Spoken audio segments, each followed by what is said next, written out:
Hi, I'm Klaus from Lobrosch TV.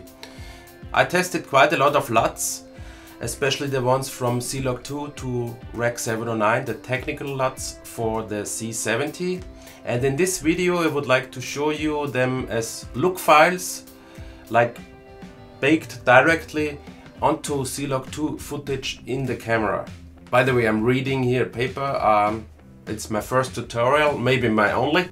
It's very easy to create custom picture profiles with look files on the C70.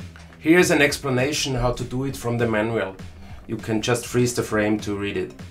So the footage comes straight out of the camera with the LUT baked into it.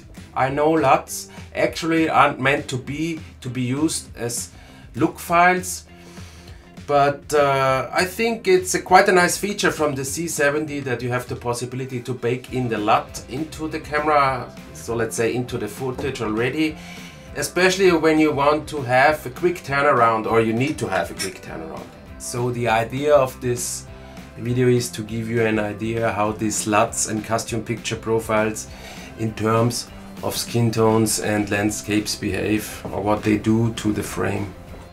Some of them you can get online to download, some of them you have to buy, some of them you have to generate, but I did not get any money from anyone to do this video. By the way, I did a lot of other tests too with those LUTs, and in terms of preserving the highlights, I found out that the LUTs from KOVACIK, I hope I spelled his name correct, are the best, because you keep most of the highlights. So there weren't laboratory conditions, and as you can see, the skin tones are slightly overexposed, but I think it's also a little bit of help that you can see how the LUTs behave in the shadows of the skin tones. So in the video there are two parts. The second part will be 150% cropped in. There are no tweaks, everything comes straight out of the camera. Okay, let's go.